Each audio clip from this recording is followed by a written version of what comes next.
저는 여러분들과 함께 오늘 말씀을 통해서 복음의 빚진 자라는 말씀의 제목으로 은혜의 말씀을 나누고자 합니다. 예전에요, 현장 출동이라는 TV 프로그램을 본 적이 있습니다.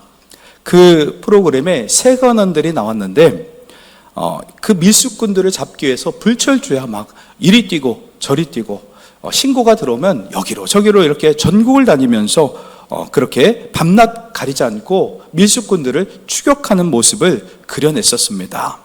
어떤 젊은 세관원이 압수된 그 모조품 시계를 갖다가 철판 위에다 놓고 망치로 그 모조품 비싸 보이는 그 롤랜드 뭐 그런 여러 가지 시계들을 갖다가 부수는 그런 모습을 봤습니다. 근데 그 취재했던 PD가 물어보는 겁니다. 그 모조품 시계 정말 아깝지 않냐고, 이렇게 부술 때 아깝지 않냐고 묻자 그는 그렇게 말했습니다. 물론 아깝죠. 그러나 아깝다고 생각하면 이 일을 할 수 없습니다. 당연한 일이라고 여겨야 이 일을 감당할 수 있습니다. 라는 그런 인터뷰 말을 들은 적이 있습니다.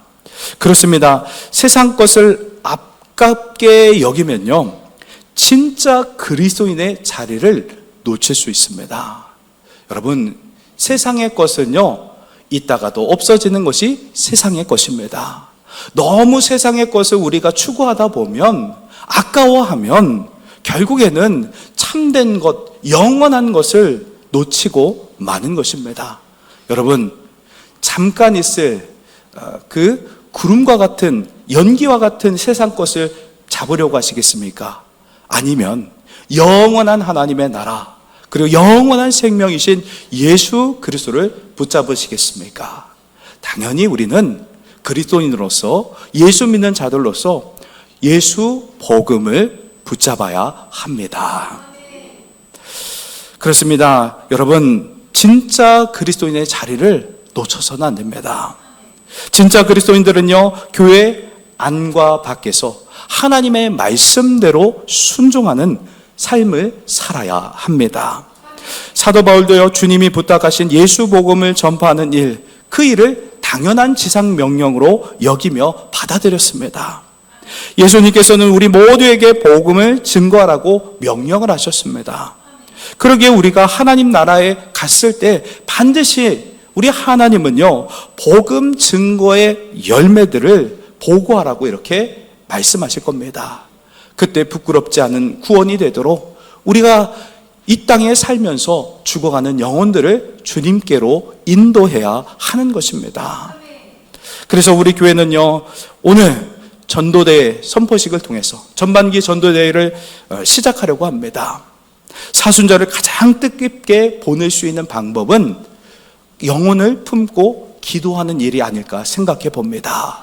그리고 죽어가는 그 영혼들을 주님께로 인도하고, 그것이 바로 우리 예수님이, 우리 하나님께서 가장 기뻐하시는 일이 아닐까 생각해 봅니다.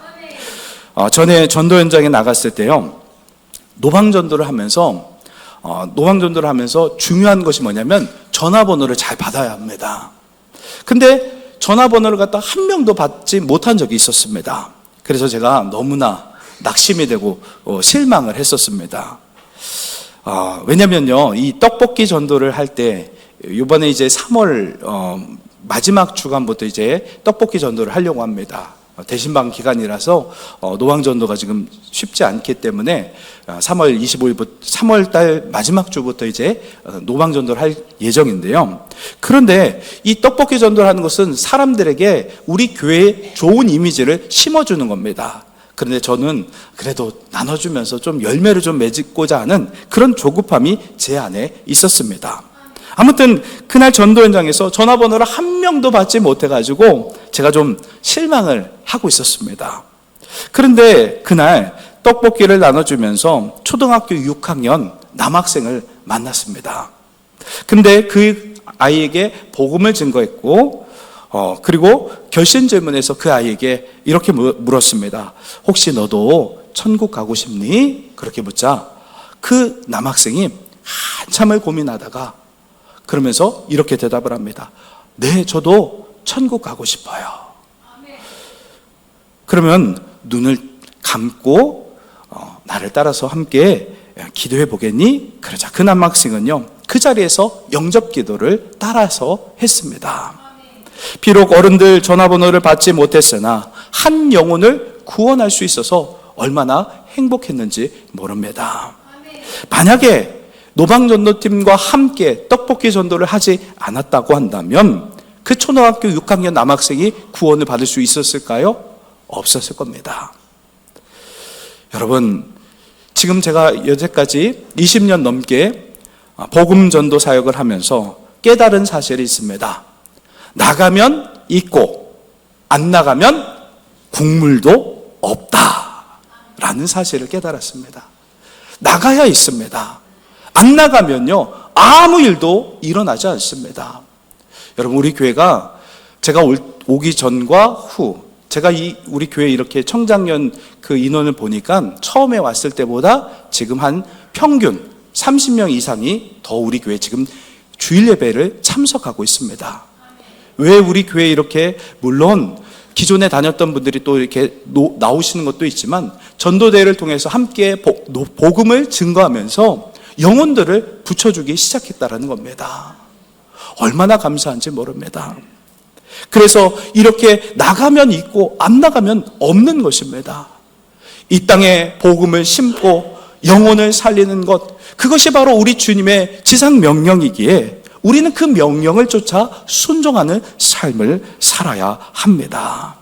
그러기에 열심히 하시기 바랍니다. 사실 노방전도에서요, 한 명 등록하기도 힘든데 작년에 전반기 때는 노방전도를 처음 전반기에 시작했는데 그때 한 명이 등록해서 지금 이제 중국 사람이라 중국에 가서 지금은 나오지 못하고 있습니다. 그리고 후반기 때 또 노방전도 현장에서 전도해서 주님께로 인도함을 받았습니다. 그래서 우리 교회 등록해서 잘 신앙생활을 하고 있습니다. 이렇게 하나님께서 역사하셔서 우리의 수고가 헛되지 않도록 역사하신다는 겁니다. 그러기에 이번 전반기 전도대회도 함께 힘써서 주의 영광을 위해서 한 영혼을 주님께로 인도하는 우리 모두가 되시길 주의 이름으로 축원합니다. 사도 바울 당시에요, 전 세계를 제패했던 제국이 바로 로마 제국이었습니다. 그래서 로마에 대한 자부심이 대단했습니다. 예루살렘에 거하던 천부장이 나면서부터 그 사도 바울이 로마 시민권자를 알았습니다. 자기는 돈을 많이 주고 샀는데 사도 바울은 그냥 원래 태어나면서부터 로마 시민권자였기 때문에 너무나 부러워했던 겁니다. 그 당시 사람들은요, 로마가 우상처럼 여기면서 로마 시민권자면 대단하다고 여겼던 겁니다. 여러분, 우리가 한때 20, 30년 전만 해도요, 강대국 미국을 부러워했었습니다.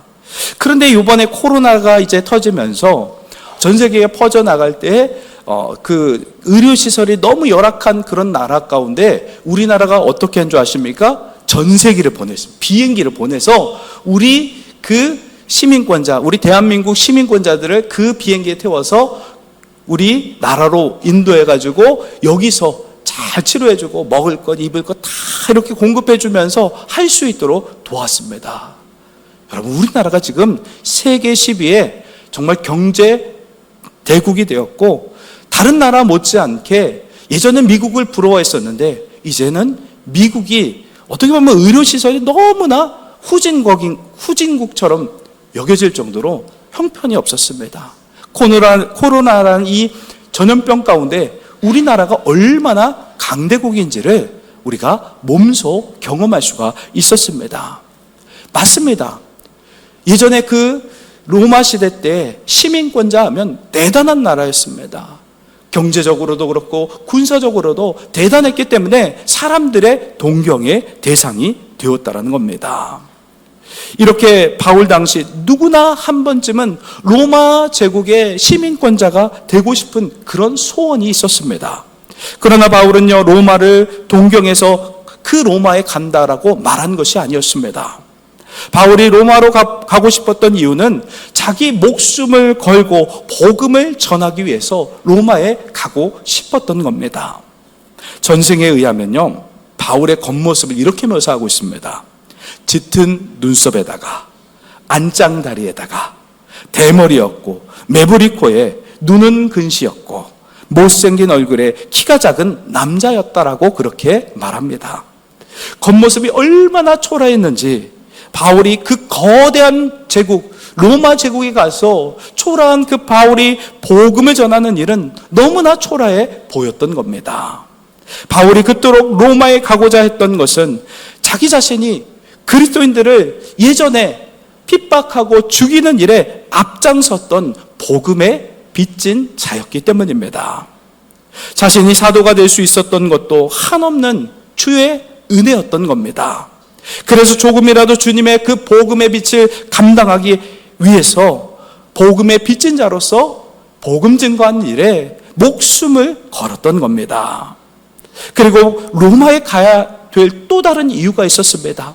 로마는요, 모든 나라를 통치하고 점령하기 위해서 잘 만든 도로망을 그렇게 만들었습니다. 그냥 사방팔방으로 크게 뚫은 도로길이 있었기 때문에 복음을 증거하면, 로마에 복음이 들어가면 그 복음이 전 세계로 흩어질 수 있다라고 생각했기 때문에 전략적으로 로마에 가서 복음을 전하겠다라고 그렇게 생각을 했던 겁니다.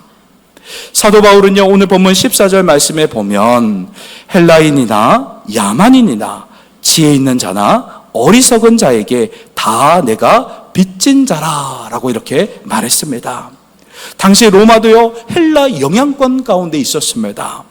알렉산더 대왕이 그 전에 알렉산더 대제가 온 나라, 온 세계를 점령했었습니다. 거기서 떼어져 나온 게 바로 로마였습니다. 광활한 그 헬라 영토와 헬라 문화는 예나 지금이나 그 영향력이 미치고 있습니다.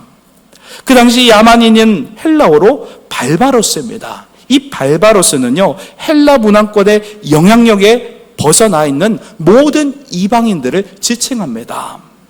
물론 바울은 헬라인이나 또 야만인이나 지혜 있는 자나 어리석은 자에게 갚아야 될 어떤 빚도 없었습니다.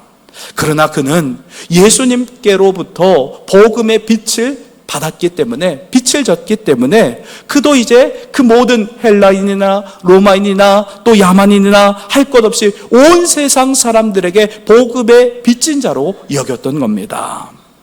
생명을 얻은 이 바울은요, 복음의 빚진 자로서 복음을 전해야 할 의무와 책임이 있다라고 그렇게 믿었던 겁니다.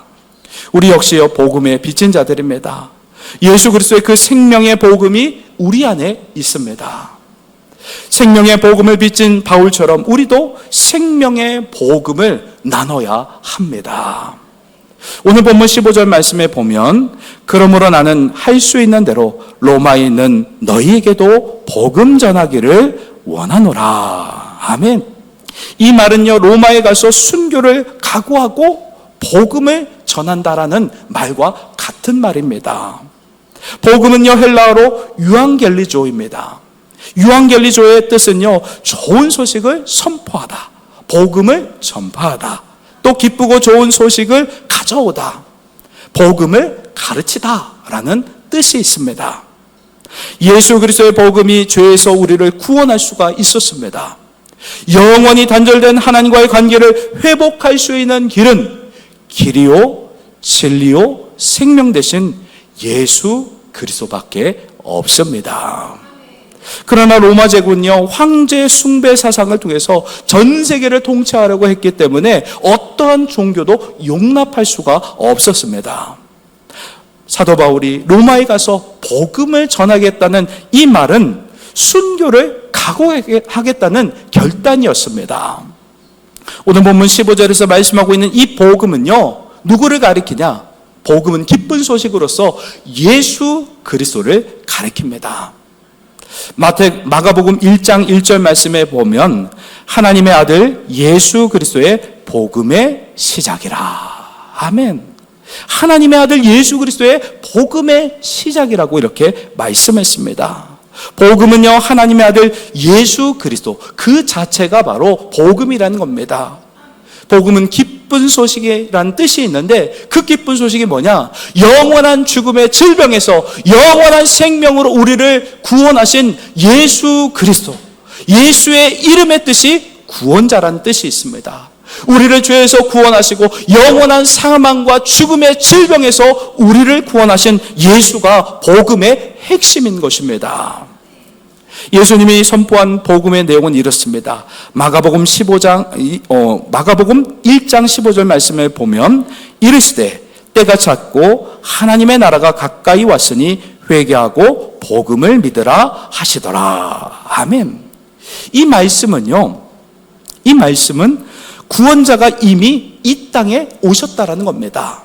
구원의 때가 이미 이르렀기 때문에 회개하고 죄에서 돌이키고 예수께로 돌이키면, 구원자 예수께로 돌이켜 그분을 믿고 따르라는 말씀입니다. 영원하신 하나님께로 나아갈 수 있는 그 길, 여러분, 우리가 어떻게 그 영원을 뚫고 하나님 그 존전 앞에 나아갈 수 있겠습니까? 우린 유한한 존재이기 때문에 하나님의 그 영원하심을 뚫고 나갈 수가 없습니다. 그 영원하심을 뚫고 나갈 수 있는 길은 길이요 진리요 생명 되신 예수 그리스도밖에 없다라는 것입니다. 사도 바울은 또 이렇게 말합니다. 디모데후서 1장 10절 말씀에 보면 이제는 우리 구주 그리스도 예수의 나타나심으로 말미암아 나타났으니 그는 사망을 패하시고 복음으로써 생명과 썩지 아니할 것을 드러내신지라. 아멘. 사도 바울은 부활하신 그 예수님을 직접 다메섹 도상에서 만났습니다. 부활하신 예수님을 만나고 보니까 지금까지 자기가 추구했던 그 신념, 신앙의 신념이지 신앙이 아니었습니다.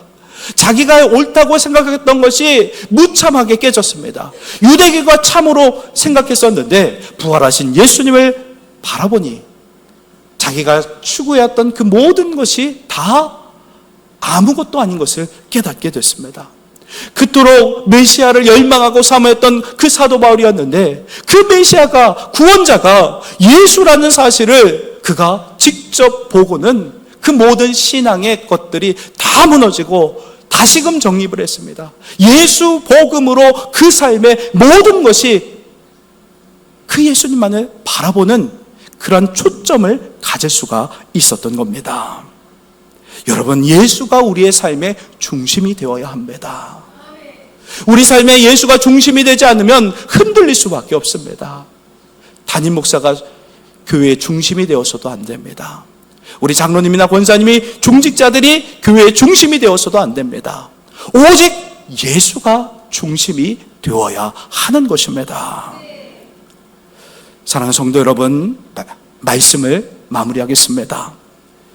여러분, 저는 제 목사이지만 목사인 제 모습을 볼 때마다 그저 부끄럽기만 합니다. 값없이 주신 이 은혜의 복음이 없었다면 저는 아마도 하나님을 멀리 떠나서 영원한 심판을 받아야 했을 겁니다.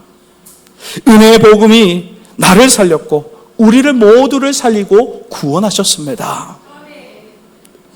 우리는 복음의 빚진 자로서 사도 바울처럼 죽어가는 그 영혼들을 살려야 할 사명이 있습니다.